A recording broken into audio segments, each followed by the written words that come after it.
Oke. Assalamualaikum warahmatullahi wabarakatuh. Halo anak-anak, bagaimana kabarnya hari ini? Semoga sehat selalu ya. Bertemu kembali dengan Mr. Indri yang pada kesempatan kali ini kita akan membahas apa saja sih akidah dan tauhid dari Abu Bakar radhiyallahu anhu yang bisa kita contoh. Oke, gak usah lama-lama, let's watch the video. Abu Bakar adalah salah satu sahabat yang utama. Beliau terkenal dengan kebaikan, keberanian, kokoh pendirian, selalu memiliki ide-ide cemerlang dalam keadaan yang genting. Kemudian, beliau merupakan sosok yang banyak toleransi, penyabar, memiliki azimah atau keinginan keras, faqih, paling mengerti dengan garis keturunan Arab dan berita-berita mereka, sangat bertawakal kepada Allah Subhanahu wa Ta'ala dan yakin dengan segala janjinya, bersifat waro dan jauh dari segala syubhat. Kemudian zuhud terhadap dunia, selalu mengharapkan sesuatu yang lebih baik di sisi Allah serta lembut dan ramah. Semoga Allah Subhanahu wa Ta'ala meridhoinya. Berikut ini Mister akan coba menerangkan beberapa yang bisa membuktikan sifat-sifat dan akhlak mulia dari Abu Bakar radhiyallahu anhu. Dalil yang menyebutkan bahwa Abu Bakar radhiyallahu anhu bersifat zuhud adalah hadis yang diriwayatkan oleh Tirmizi dan Abu Dawud dari Aslam Maula Umar radhiyallahu anhu. Dia berkata, saya mendengar Umar bin Al-Khattab berkata, Rasulullah SAW menceritakan kami untuk bersedekah. Dan itu bertepatan ketika saya memang sedang memiliki harta. Maka saya berkata pada diriku, jika suatu hari saja bisa mengungguli Abu Bakar dalam kebaikan, maka pada hari inilah saya akan bisa mengunggulinya. Umar berkata, lalu saya membawa setengah hartaku. Maka Rasulullah SAW bertanya, apa yang kamu tinggalkan untuk keluargamu? Saya menjawab, saya meninggalkan setengah harta sisa. Misalnya, sedangkan Abu Bakar membawa seluruh harta yang dia miliki, maka Rasulullah bertanya, wahai Abu Bakar, apa yang kamu sisakan untuk keluargamu? Dia menjawab, saya menyisakan Allah dan Rasul-Nya untuk mereka. Lalu saya berkata, demi Allah, saya tidak akan mampu mengungguli Abu Bakar sedikit pun selamanya. Hadis riwayat At-Tirmizi dan Abu Dawud. Soleh-solehah, apa kedudukan Abu Bakar di sisi Allah? Abu Bakar adalah teman sejati bagi Rasulullah SAW. Abu Bakar adalah laki-laki yang pertama kali memeluk Islam. Walaupun Khadijah lebih dahulu masuk Islam daripadanya, keislaman Abu Bakar adalah paling banyak membawa manfaat besar terhadap Islam dan kaum muslimin dibandingkan dengan keislaman selainnya. Karena kedudukannya yang tinggi dan semangat serta kesungguhannya dalam berdakwah. Dengan keislamannya, maka tokoh-tokoh besar yang masyhur mengikuti memeluk Islam seperti Abdurrahman bin Auf, Sa'ad bin Abi Waqqas, Utsman bin Affan, Zubair bin Awam, dan Thalahah bin Ubaidillah. Di awal keislamannya, dia menginfakkan di jalan Allah harta yang dimilikinya sebanyak 40.000 dirham. Dia banyak memerdekakan budak-budak yang disiksa karena keislamannya di jalan Allah. Seperti Bilal, dia selalu mengiringi Rasulullah SAW selama di Mekah. Bahkan dialah yang mengiringi beliau ketika bersembunyi di dalam gua dan dalam perjalanan hijrah hingga sampai di kota Madinah. Di samping itu, dia mengikuti seluruh peperangan yang diikuti Rasulullah SAW, baik perang Badar, Uhud, Khandaq, penaklukan kota Mekah, Hunain, maupun peperangan di Tabuk.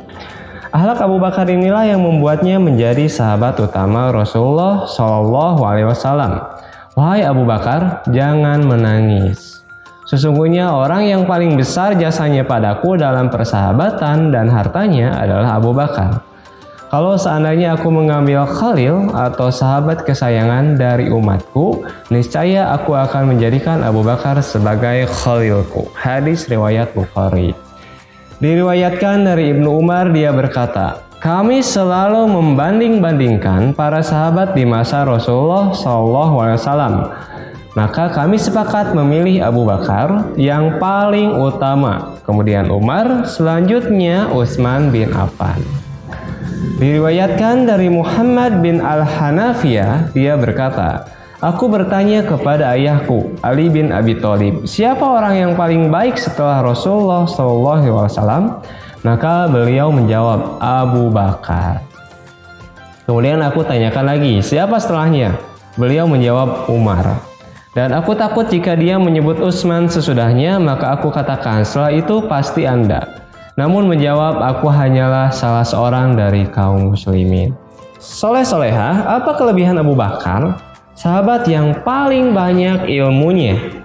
Abu Sa'id Al-Khudri berkata, suatu ketika Rasulullah SAW berkhutbah di hadapan para sahabat dan berkata, sesungguhnya Allah telah menyuruh seorang hamba untuk memilih antara dunia atau memilih sesuatu yang ada di sisinya. Namun ternyata hamba tersebut memilih sesuatu yang di sisi Allah. Abu Sa'id berkata, maka Abu Bakar menangis. Kami heran kenapa beliau menangis. Padahal Rasulullah SAW hanyalah menceritakan seorang hamba yang memilih kebaikan. Akhirnya kami mengetahui bahwa hamba tersebut ternyata tidak lain adalah Rasulullah SAW sendiri. Dan Abu Bakarlah yang paling mengerti serta berilmu di antara kami. Abu Bakar menangis tidak lain karena beliau mengetahui bahwa ajal Rasulullah SAW telah dekat. Sehingga hal itu membuatnya sedih.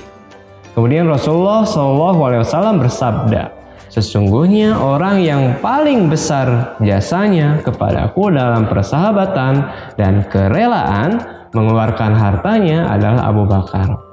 Andai saja aku diperbolehkan mengangkat seorang menjadi kekasihku selain Rabbku, pastilah aku akan memilih Abu Bakar. Namun cukuplah persaudaraan seislam dan kecintaan karenanya. Maka tidak tersisa pintu masjid kecuali tertutup selain pintu Abu Bakar saja. Hadis riwayat Al-Bukhari. Kemudian jasa-jasa Abu Bakar apa saja? Abu Bakar As-Siddiq termasuk sahabat yang pertama kali masuk Islam dan selalu menyertai Rasulullah SAW sepanjang hidupnya, baik di Mekah maupun di Madinah. Tidak hanya itu, beliau adalah sahabat Rasulullah SAW sekaligus teman bermusyawarah dan wazirnya.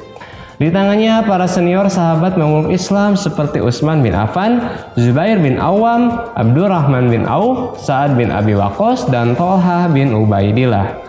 Abu Bakar selalu setia mendampingi Rasulullah SAW dalam menghadapi berbagai macam halangan dan rintangan.